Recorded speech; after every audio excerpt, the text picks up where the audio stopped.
नमस्कार करते हैं। आज देखने वाले NCERT exemplar class 9th math solutions chapter 1 exercise 1.2 के क्वेश्चंस देखने वाले हैं। चलो लेक्चर देखते और एंजॉय करते हैं, बहुत मजा आने वाला है आज। पहला क्वेश्चन देखो, आपके एग्जाम्पलर एक्सरसाइज 1.2 से पहला क्वेश्चन क्या दे रखा है? Let x and y be rational and irrational numbers respectively if x plus y necessarily is an irrational number. Given example in support of your answer. देखो क्या बोल रहा है, आपको मैं समझा दूं। आपके दो यहाँ पे वेरिएबल दे रखे हैं, एक क्या है आपका x, आपका यहाँ पर एक x है और दूसरा y है। क्या बोल रहा है, आपका x जो है वो एक रैशनल नंबर है, आपका x एक रैशनल नंबर है और आपकी y एक इरेशनल नंबर है। ठीक है, रैशनल नंबर फॉर एग्जांपल, आपका रैशनल का एग्जांपल क्या होता है, जो जिसको p बाई क्यू के फॉर्म में लिख सकते हैं और जहां पर q हमारी जीरो नहीं होती है। फॉर एग्जांपल अगर 1/2 लिख दिया या सिंपल 2 लिख दिया या 4/5 लिख दिया, सारे कैसे आपके रैशनल। और इरेशनल कैसे होते हैं, जो बेसिकली रूट के अंदर होते हैं, सारे रूट के वैल्यूज नहीं, कुछ कुछ स्पेसिफिक रूट के वैल्यूज। फॉर एग्जांपल अगर आपका √3 लिख दिया मैंने, √5 लिख दिया है ना, या लेट से √7 लिख दिया या इनफैक्ट पाई भी अगर बोल दिया, ये सारे हमारे कैसे होते हैं, इरेशनल नंबर। अब क्या बोल रहा है, x प्लस वाई को ऐड करने के बाद हमको एक इरेशनल मिलता है, इतना तो पता है ना। चूंकि आपको आपको पता है, अगर आप इरेशनल नंबर में अगर किसी रैशनल नंबर को ऐड कर रहे हो या डिवाइड कर रहे हो या सब्ट्रैक्ट कर रहे हो या मल्टीप्लाई कर रहे हो, उस केस में रैशनल और इरेशनल मिलके आपको इरेशनल ही दे देता है। समझ में आ रहा है क्या बोला मैंने? फिर से बता दूं, आपके पास एक रैशनल हो और एक इरेशनल हो, उन दोनों का आपने चाहे ऐड करा, सब्ट्रैक्ट करा, मल्टीप्लाई करा, डिवाइड करा, कुछ भी करा, आपकी जो आंसर आएगी वो आपको इरेशनल ही देगी। ठीक है ना। तो देखो यहाँ पर बोल रहा है इरेशनल देगी, हमको तो पता है, लेकिन आप इसको प्रूफ करो। बेसिकली आप जो आप स्टेटमेंट दे रहे हो उसको आप प्रूफ करो, अपना कुछ सपोर्ट लेकर आओ। तो मैं देखो कैसे लिख सकता हूँ। फॉर एग्जाम्पल देखो x को मैंने लिख दिया, देखो x को मैंने अगर रैशनल मान दिया, फॉर एग्जांपल x को मैंने 2 बोल दिया, प्लस y, चूंकि x प्लस वाई करना है, y को मैंने ले लिया √2। देखो हमारा x क्या है, रैशनल है, p बाई क्यू के फॉर्म में, y क्या है कि इरेशनल है। अब देखो रैशनल को इरेशनल में ऐड कर रहे हैं, देखो इसको 2/1 बोल रहा हूं प्लस √2। आपको पता है अगर √2 का डेसिमल एक्सपेंशन करोगे, ऑल्दो डेसिमल एक्सपेंशन करने के लिए हमें एक स्पेशल टेक्निक की जरूरत पड़ती है जिसका नाम है डेसिमल, जिसका नाम है डिवीजन मेथड। आप नेट पे चेक कर लेना डिवीजन मेथड क्या होता है, उस तरीके से आप निकाल सकते हो। तो बेसिकली अगर आप निकालोगे आपको वैल्यू कुछ इस तरीके से मिलेगी, आपको मिलेगी ये 1.414 और ये dot dot dot so on चलते रहेगी। मतलब अगर √2 का डेसिमल एक्सपेंशन करो, चूंकि √2 आपका कैसा है, इरेशनल है, आपको पता है कि इरेशनल का डेसिमल एक्सपेंशन करने पे आपको नॉन टर्मिनेटिंग साथ साथ नॉन रिपीटिंग मिलता है। क्या बोला मैंने? नॉन टर्मिनेटिंग साथ साथ नॉन रिपीटिंग मिलती है। अब आप खुद ही सोचो, अगर इन दोनों को ऐड करोगे, देखो अगर इन दोनों को ऐड करोगे तो क्या मिलेगा आंसर, आपको जैसा मिलेगा ना, आपको मिलेगा 2 + 1 हो जाएगी 3, है ना। इन दोनों को ऐड करो, 2 + 1 3, और इसके बाद क्या लिखा है आपका 414 एंड ये सो ऑन आपकी चलते रहेगी। तो कहने का मतलब जो आपको आंसर आया, ये आपकी आंसर है दोनों को ऐड करने के बाद, तो जो आपका आंसर आ रहा है वो भी चेक करो कैसी है, नॉन टर्मिनेटिंग, चूंकि डॉट डॉट डॉट ला के रखे हैं, और साथ साथ ये आपका नॉन टर्मिनेटिंग भी होगा, नॉन टर्मिनेटिंग और नॉन रिपीटिंग। और नॉन टर्मिनेटिंग और नॉन रिपीटिंग अगर हो गया तो बन जाता है इरेशनल। देखो हमने सपोर्ट भी कर दिया।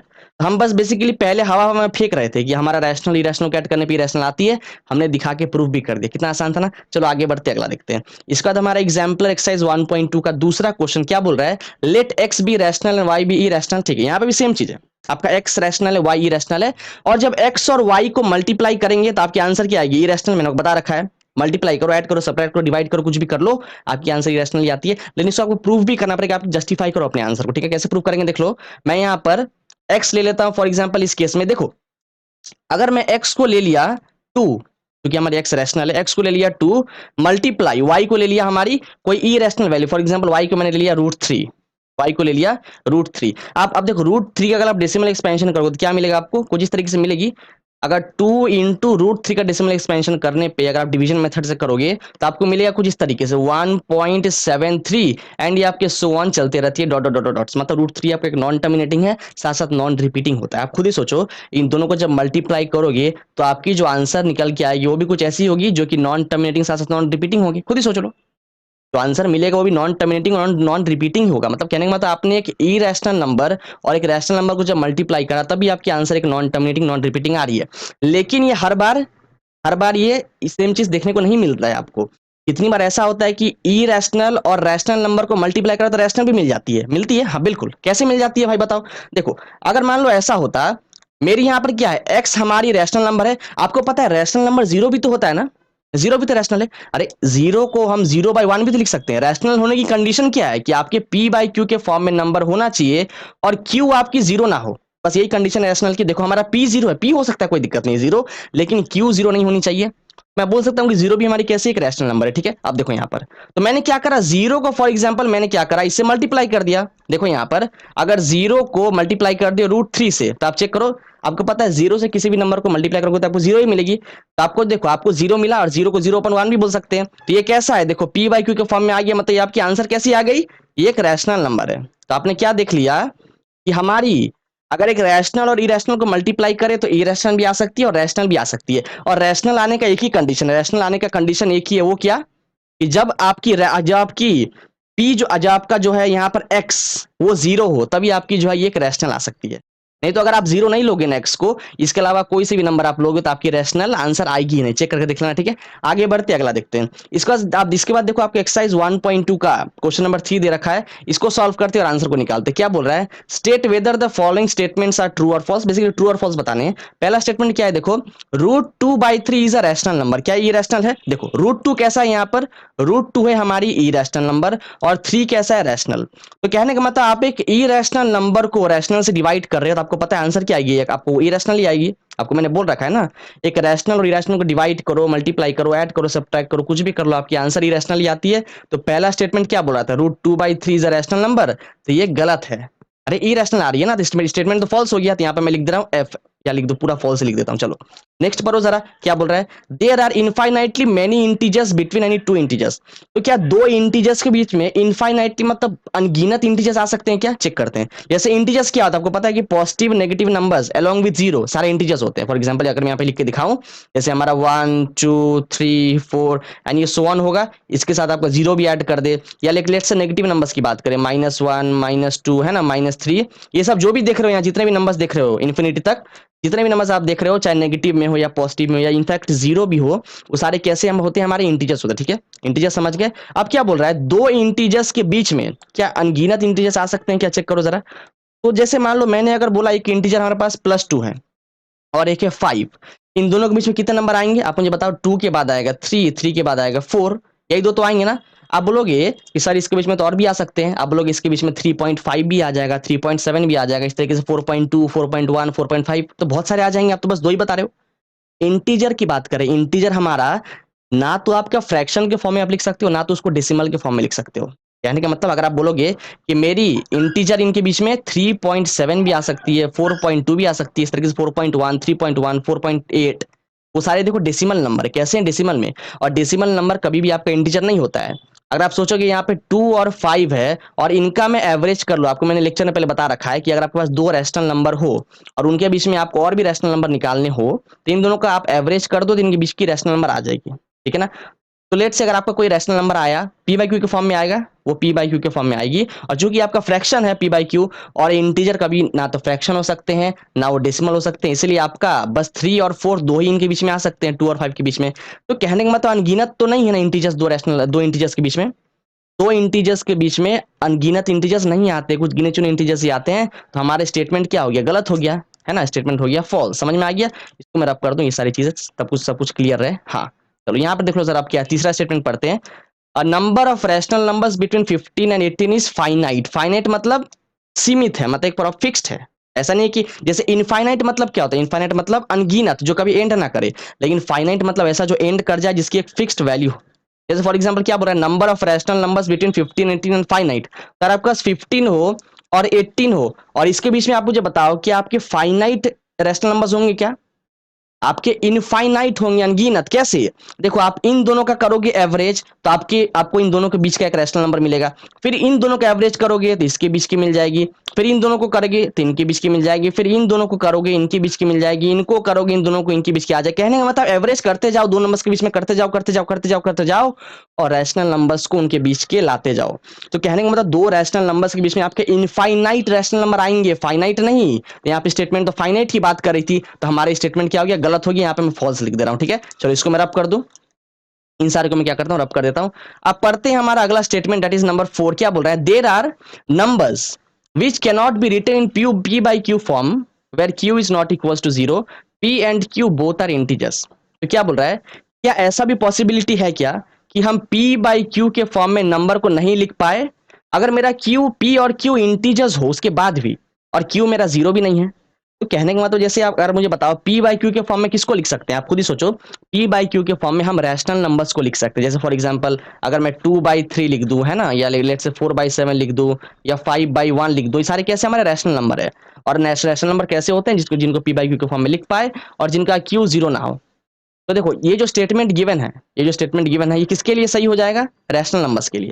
ये रैशनल नंबर्स को हम पी बाई क्यू के फॉर्म में लिख सकते हैं। लेकिन अगर मेरी P और Q दोनों इंटीजर हो और इंटीजर होने के बाद भी हम उनको P बाई क्यू के फॉर्म में नहीं लिख पाए, तो ये कब पॉसिबल है, आपके इरेशनल के केस में, है ना। इरेशनल केस में पॉसिबल। फॉर एग्जांपल ऐसा अगर लिखा हो, देख लो, अगर आपकी ऐसी लिखी हो, जैसे यहां देख लो, अगर आपका लिखा हो √7, क्या ये P बाई क्यू के फॉर्म में लिखा हुआ है, आप बोलोगे √7 है, √7 के नीचे 1 लगा दे, लो ये बन गया P बाई क्यू के फॉर्म में ना। आपको पता है √7 आपकी एक इरेशनल नंबर होती है, और √7 के नीचे अगर 1 लगा दिया और बोलोगे P बाई क्यू के फॉर्म में लिख दिया, तो ये हमारी हो गई एक रैशनल नंबर ना, गलत हो जाएगा। √7 इरेशनल है।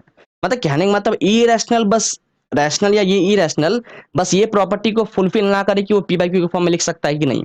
इसके साथ साथ आपको ये भी पता है कि एक और प्रॉपर्टी फुलफिल करनी होती है, वो क्या, कि रैशनल नंबर्स हमारे होते हैं या तो टर्मिनेटिंग, या दूसरे केस में नॉन टर्मिनेटिंग, उसके साथ साथ रिपीटिंग। ये तो कंडीशन है रैशनल नंबर्स के लिए। अगर इरेशनल की बात करें तो वो हमेशा ऑलवेज नॉन टर्मिनेटिंग होगा और उसके साथ साथ नॉन रिपीटिंग होगा। तो कहने का मतलब बस P बाई क्यू के फॉर्म में लिखना ही काफी नहीं है कि आपने बस P बाई क्यू के फॉर्म में लिख दिया और बता दिया कि आपके रूट के अंदर की वैल्यू जो है वो आ गई रैशनल ना।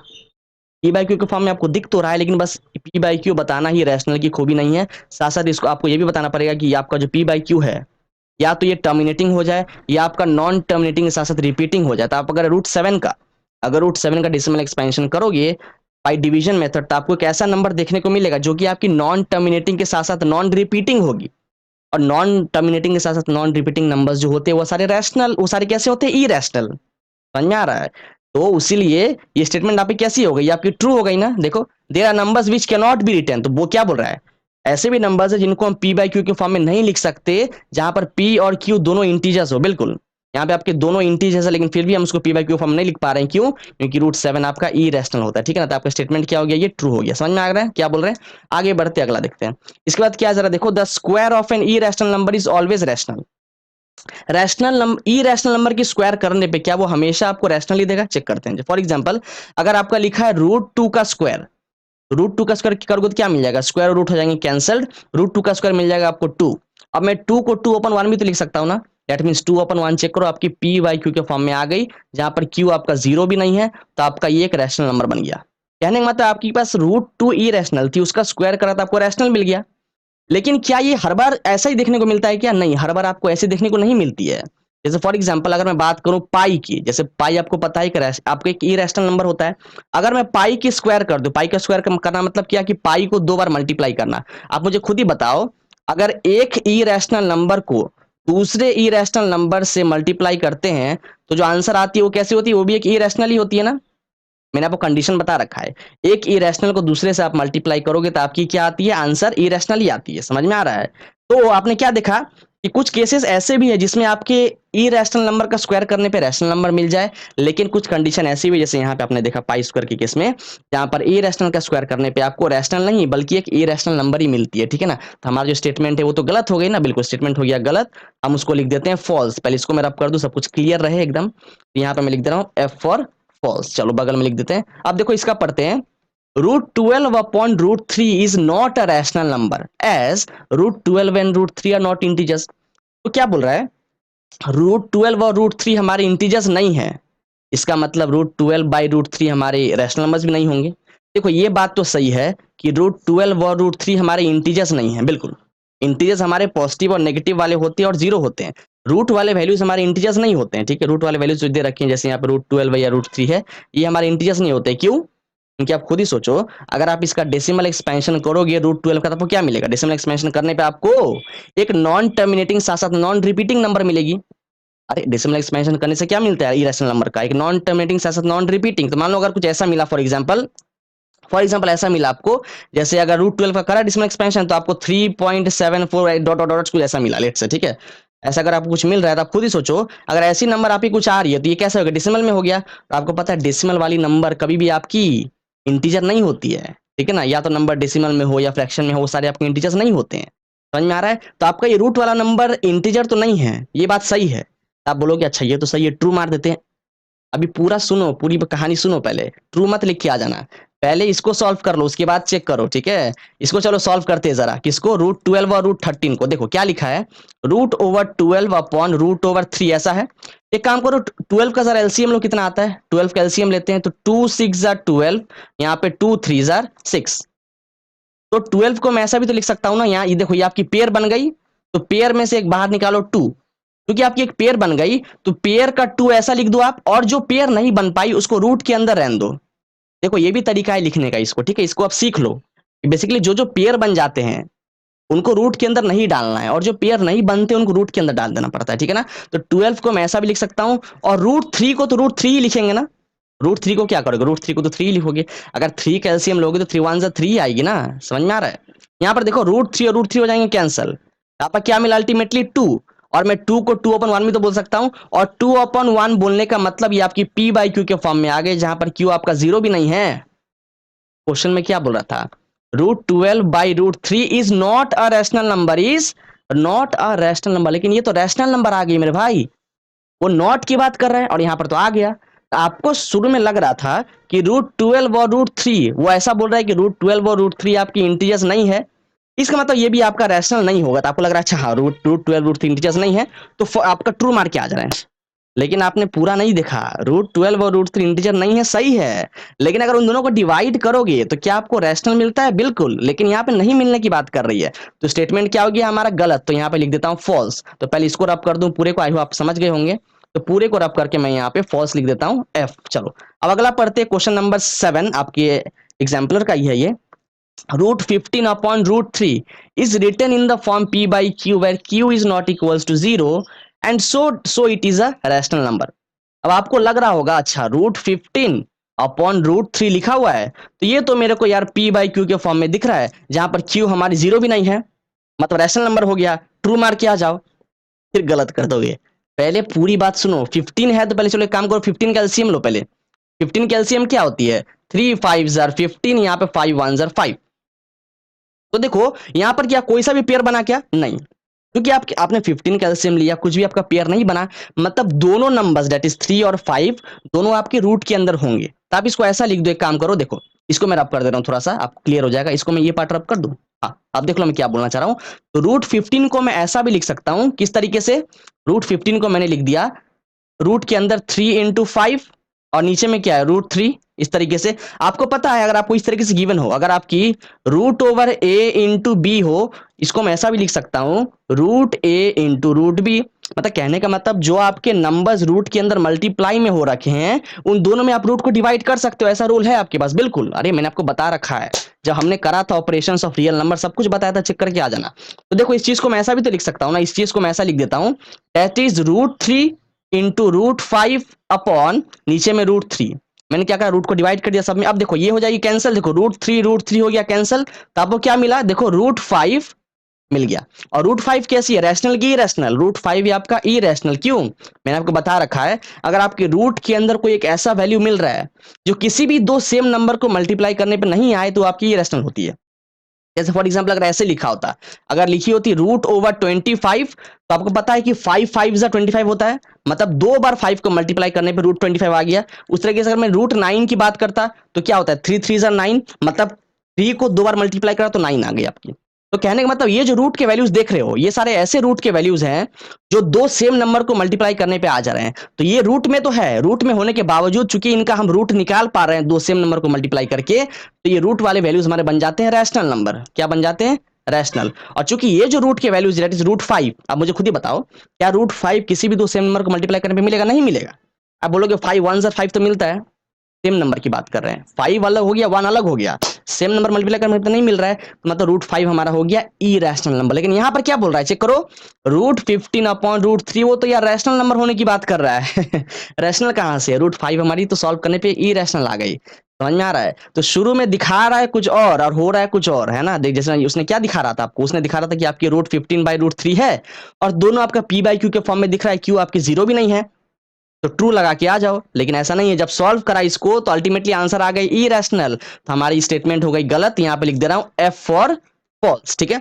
सब कुछ देख लो, है ना। ये वाला आपका नंबर 5 क्या था, नंबर 5 आपकी, अच्छा नंबर 5 जो इसको सॉल्व किया था, the square of N irrational number is always a rational. अच्छा ये भी तो आपकी फॉल्स हो गई थी ना, जब सॉल्व किया था आपका ये भी फॉल्स आ गया था, ये भी फॉल्स, उस तरीके से आपकी ये जब करा था आपकी ये भी आपकी फॉल्स आ गया, तीनों यहाँ पे फॉल्स ही भरा रखा है, ठीक है ना। क्या क्वेश्चन देता है, चलो आगे देखते हैं, अगला देखते हैं। इसके बाद क्या है, देखो classify the following numbers as rational और इरेशनल विद जस्टिफिकेशन। जस्टिफिकेशन मांग रहा है, अरे प्रूफ मांग रहा है, समझ में आ रहा है। अब देखो क्या बता रहा है कि आपकी नंबर रैशनल है कि इरेशनल, सिर्फ लिखो मत, प्रूफ भी दिखाओ क्या रैशनल है कि इरेशनल है, ठीक है ना। तो देखो अभी क्या लिख रखी है, रूट ओवर 196, चेक करते हैं क्या ये रैशनल है कि इरेशनल। कैसे चेक करेंगे, तुमको आता है क्या, नहीं आता है, मुझे आता है, मैं बताऊं, देखो कैसे करते हैं। तो क्या करते हैं, 196 का सबसे पहले लेते हैं हम एलसीएम, क्या करेंगे एलसीएम। तो देखो 2 9 18 था, यहाँ पे 19 लिया हमने, 18 1 बाउंस कर जाएगा, इसके आगे आ जाएगा 1, ये बन गई 16, 2 8 16, सही करा ना, बिल्कुल। अब चेक करो 2 4 8 था तो 9 लिया, 8 1 बाउंस कर गया, बन गया 18, 2 9 18, 7 7 49। अब क्या करो, इस पेयर में से एक 2 बाहर निकालो, इस पेयर में से एक 7 बाहर निकालो, और इन दोनों को मल्टीप्लाई कर दो, आंसर कितना आता है, 7 2 14 की 15 14 होती है।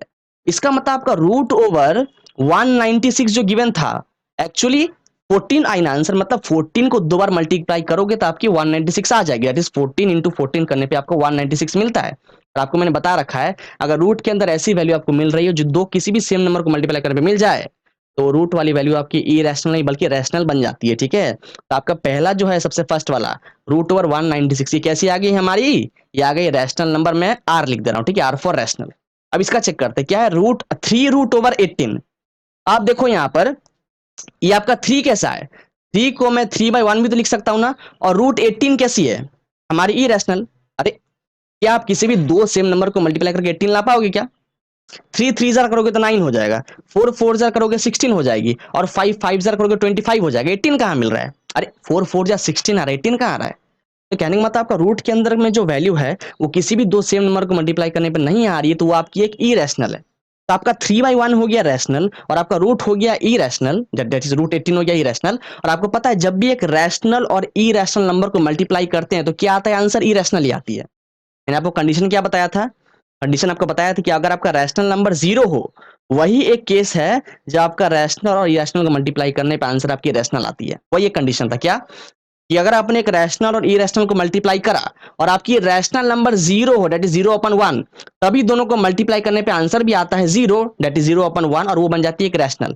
उसके अलावा आप कोई सा भी नंबर ले लो, रैशनल में कोई सा भी नंबर ले लो, इरेशनल में कोई सा भी नंबर ले लो, और दोनों को मल्टीप्लाई कर दो, तो जो आंसर मिलेगी आपकी वो भी आपकी इरेशनल ही होगी, ठीक है ना। तो मतलब ये जो आपको गिवन है सेकंड वाला कैसा है, इरेशनल है, ठीक है।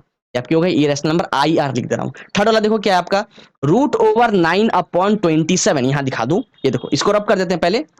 हाँ अब देख लो आप ही क्या दे रखी है, रूट ओवर 9/27, आपको पता है अगर इस तरीके से गिवन हो। अच्छा एक काम करते हैं, पहले इसको कैंसिल कर लेते हैं, क्योंकि रूट के अंदर वैल्यू है, इसको करते हैं कैंसिल, 9 1 जार 9, 9 3 जार 27। तो क्या हो गया, देखो आपको दिख रहा है कि रूट के अंदर रूट के अंदर 1/3 है। आपको पता है अगर इस तरीके से लिखी हो वैल्यू, किस तरीके से, अगर root over a by b हो, इसको हम ऐसा भी कर सकते हैं ना, root over a upon root B.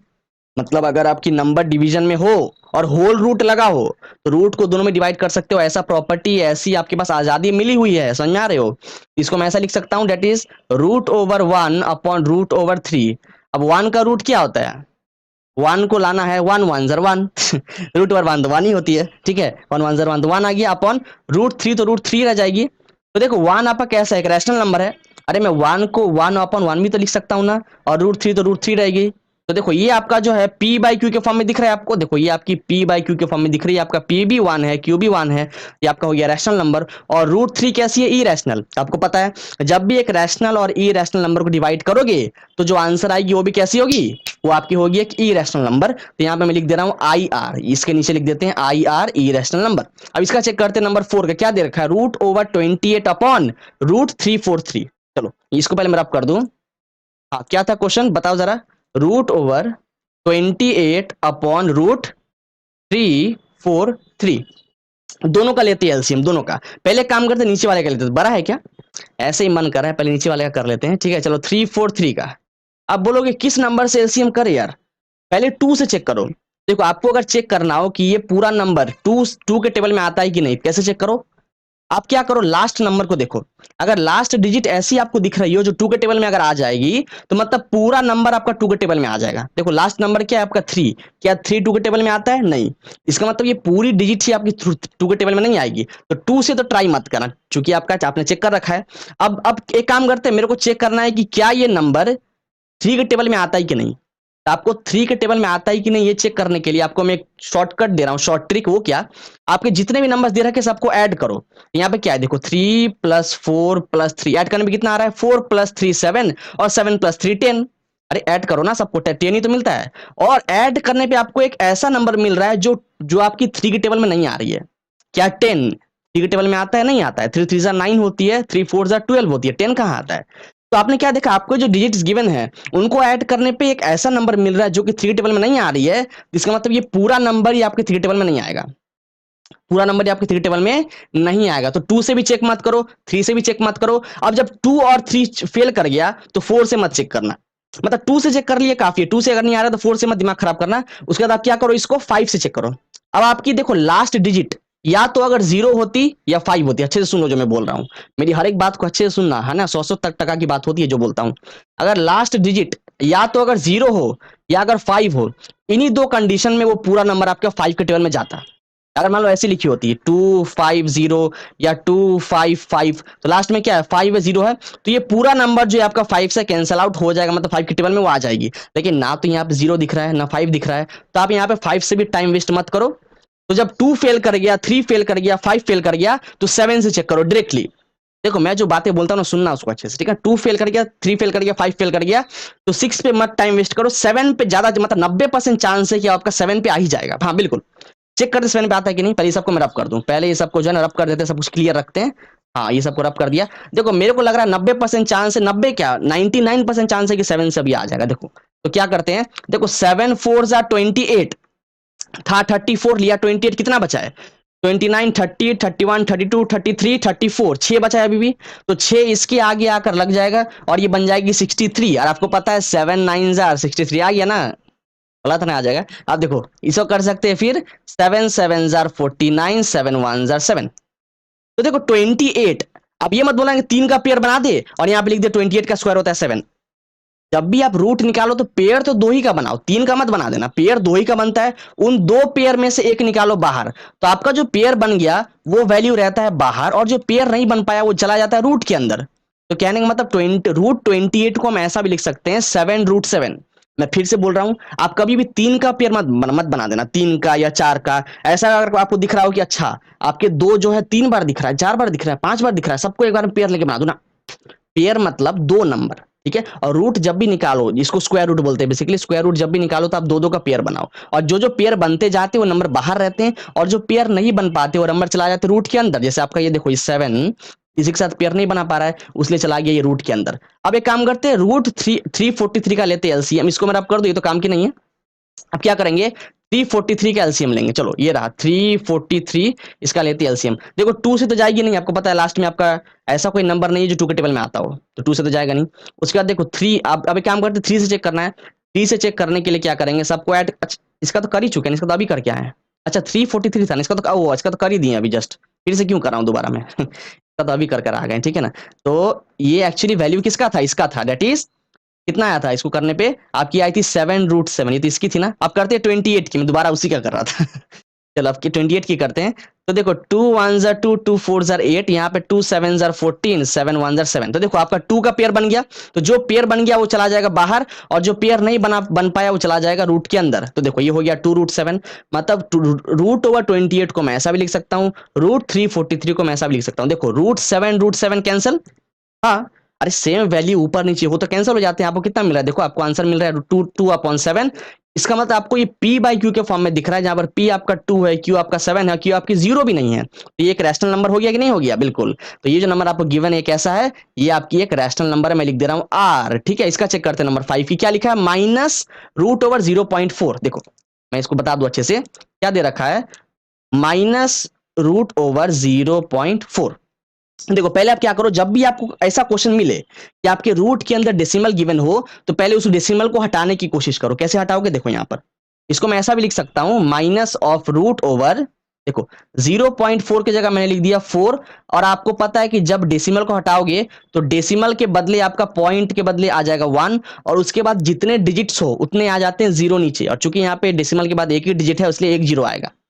देखो आपका जो है रूट ओवर 0.4 अब बन चुका है, माइनस ऑफ रूट ओवर 4/10। अब आप मुझे बताओ, अब मैं क्या कर सकता हूं, चूंकि आपको पता है ये आपका ऐसा दिख रहा है कुछ इस तरीके से root a upon root b के फॉर्म में, इसको मैं ऐसा भी लिख सकता हूं, कैसा, that is root a upon root b. ठीक है, तो ये काम करते हैं दोनों में रूट बांट देते हैं, तो यहाँ पे माइनस तो रहेगा ही, ये आपका चला गया रूट 4, यहाँ मिल गया रूट 10। एक काम करो, दोनों का एलसीएम ले लो। 4 की एलसीएम क्या होती है, 4 का एलसीएम होता है 2 2 4, और 10 की क्या होती है 2 5 10। तो कहने का मतलब मैं रूट 4 को ऐसा भी लिख सकता हूं, किस तरीके से, मैं रूट 4 को लिख सकता हूं, चूंकि आपका पेयर बन गया, आपको पता है जो पेयर बन जाती है वो रूट में नहीं रहती है अब। ठीक है, तो रूट 4 का वैल्यू कितना होता है 2, और यहाँ पे रूट 10, चूंकि आपको देखो ये 2 है और ये 5 है, कोई तो पेयर बन नहीं पाया, कोई सा भी पेयर नहीं बन पाया, मतलब दोनों आपकी रूट के अंदर ही होगी, दोनों कैसी होगी आपकी रूट के अंदर होगी। तो इसको मैं ऐसा लिख दूं, देखो इसको मैं ऐसा लिख दे रहा हूं, इसको पहले मैं रब कर दूं, तो इसको मैं लिख सकता हूं that is root over 2 into 5, root over 2 into 5। आप चेक करो आपको ऊपर वाला नंबर कैसा है, आपका जो ऊपर नंबर है वो एक रैशनल है, और नीचे कैसी नंबर है कि इरेशनल। अरे इसको अगर सॉल्व करोगे तो क्या मिलेगा, इसको देखो ये तो आपका ये मिल जाएगा ना फर्दर। अच्छा, इसको अगर सॉल्व करोगे आपको तो वही मिल जाएगा -2/√10। और आपने आप क्या देख रहे हो कि आपकी ऊपर कैसी नंबर है, आपकी ऊपर वाली ये जो है -2, ये एक रैशनल नंबर है। अरे 2 को मैं 2/1 भी तो लिख सकता हूँ ना, तो 2/1 हो गया रैशनल, और नीचे क्या लिखा है आपका √10 जो कि आपकी इरेशनल है। आगे माइनस साइन लगाया उससे मतलब नहीं, मत सोचना कि अच्छा आगे माइनस साइन है इसका भी कुछ रोल है ना, माइनस प्लस का ऐसा कुछ रोल नहीं होता है। ठीक है ना, इससे कुछ फर्क नहीं पड़ता है हमें, अगर यहाँ पे माइनस नहीं भी होता ना तो भी हमारी ये नंबर कैसी होती है, हमारी एक इरेशनल नंबर ही होती है। ठीक है ना, तो आपने क्या देखा, हमारा -रूट ओवर 0.4 कैसा एक हमारी इरेशनल नंबर है, मैं लिख दूं यहाँ पे IR। ठीक है, चलो नेक्स्ट करते हैं। अब नंबर 6 क्या है, देखो रूट ओवर 12/√ओवर 75, इसको करते हैं। चलो इसको मैं रब कर दूं पहले। हाँ, तो क्या दे रखा है √12/√75, इसको सॉल्व करो जरा। तो काम करो, दोनों कैल्शियम ले लो, पहले क्या करो, दोनों कैल्शियम ले लो, 12 का लेते हैं, तो 2 6 12, यहाँ पे 2 3 6। ठीक है ना, इसका लो जरा 75 का, तो 75 का लोगे तो आपको मिलेगा क्या, 3 से ले सकते हैं क्या, चेक करो। 7 + 5 कितना होता है, 7 8 9 10 11 12, 7 + 5 12, और 12 जो है 3 के टेबल में आती है ना, बिल्कुल 3 4 12 होता है। इसका मतलब ऐड करने पे आपको एक ऐसा नंबर मिला जो 3 के टेबल में आ रहा है, मतलब ये पूरा नंबर ही आपके 3 के टेबल में आ जाएगा। तो आप 3 से बिल्कुल कर सकते हैं, चलो 3 से करते हैं। 3 2 6 था आपका 7, एक अभी भी बचा है, इसके आगे जाके बाउंस कर गया तो ये बन गया 15, 3 5 15 है ना, उसके बाद 5 5 25। अब देखो यहाँ पे आपका पेयर बन गया, ये आपका बन गया पेयर इस तरफ, और यहाँ पे आपका पेयर बन गया। तो आपको पता है मैंने को बता रखा है जो पेयर बन जाते हैं वो रूट से बाहर निकल जाते हैं। इसको मैं ऐसा लिख सकता हूँ, इस तरीके को मैं √12 को लिख दे रहा हूँ 2√3, सही है बिल्कुल, और इसको लिख दे रहा हूँ आपका √75 को 5√3, देखो सही है। अरे आपका ये 3 और यहाँ पे 3, ये तो पेयर नहीं बन पाई ना किसी के साथ, तो जो पेयर नहीं बन पाता है वो रूट के अंदर ही रह जाता है, और जो पेयर बन गया वो रूट के बाहर निकल जाता है, आजाद हो जाता है, खुला पंछी बन जाता है। ठीक है, अब देखो यहाँ पे √3 हो गया कैंसिल, ऊपर नीचे था सेम वैल्यू था, कट गया खत्म।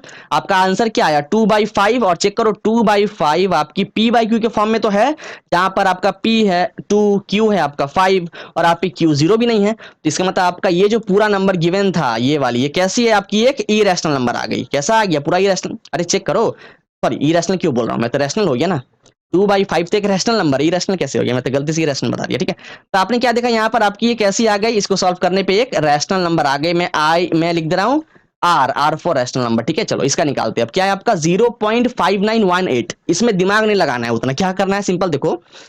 आप मुझे बताओ क्या ये टर्मिनेटिंग की नॉन टर्मिनेटिंग, ये टर्मिनेटिंग है। अगर आपका कुछ ऐसा लिखा होता, अगर 0.5918 डॉट डॉट डॉट डॉट दिया होता, ये डॉट डॉट डॉट क्या बताते कि आपका एक नंबर नॉन टर्मिनेटिंग होता, और नॉन टर्मिनेटिंग के साथ अगर वो रिपीटिंग होता तो बन जाता आपका रैशनल नंबर, और नॉन टर्मिनेटिंग के साथ अगर वो नॉन रिपीटिंग होता तो बन जाता इरेशनल। लेकिन फिलहाल तो ये हमको टर्मिनेटिंग ही दे रखा है, तो जो टर्मिनेटिंग नंबर होते हैं वो कैसे होते हैं, हमेशा रैशनल होते हैं। ठीक है ना, तो यहाँ पे मैं लिख दे रहा हूँ R फॉर रैशनल। ठीक है ना, चूंकि हमारा टर्मिनेटिंग नंबर याद रखो। ठीक है, इसका करते चलो नंबर 8 का 1 + √5 -4 + √5, इसको सॉल्व करते जरा। यहां पर देख लो क्या दे रखा है 1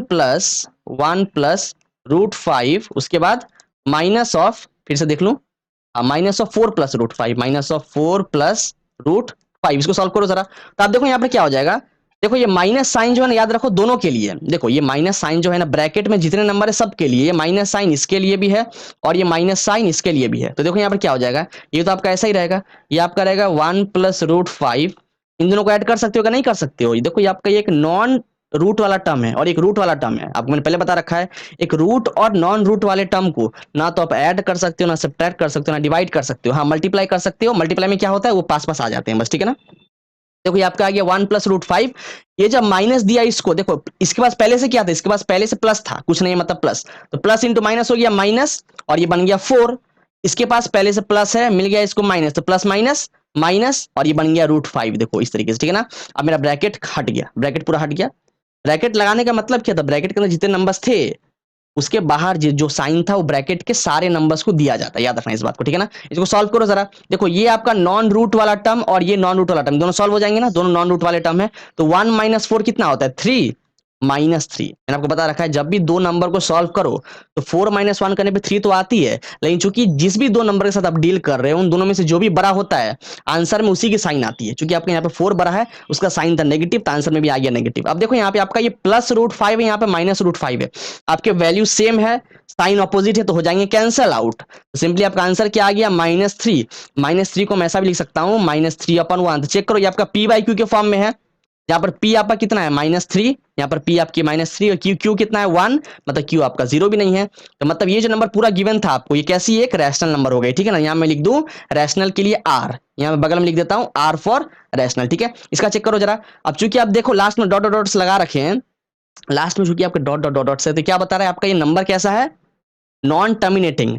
अब हमें क्या चेक करना है, नॉन टर्मिनेटिंग के साथ अगर वो रिपीटिंग हुआ तो हो जाएगी रैशनल नंबर, और अगर नॉन टर्मिनेटिंग के साथ नॉन रिपीटिंग हो गया तो बन जाएगी इरेशनल। चेक करो क्या कुछ रिपीट कर रहा है क्या, देखो नंबर रिपीट करने की बात नहीं कर रहा हूं मैं, पैटर्न रिपीट करने की बात कर रहा हूं। जैसे फॉर एग्जांपल यहां देखो 1 2 4 1 2 4 1 2 4 1 2 4 1 2 4 1 2 4 चलता रहेगा इस तरीके से। मतलब क्या दिख रहा है, आपका पैटर्न रिपीट हो रहा है ना।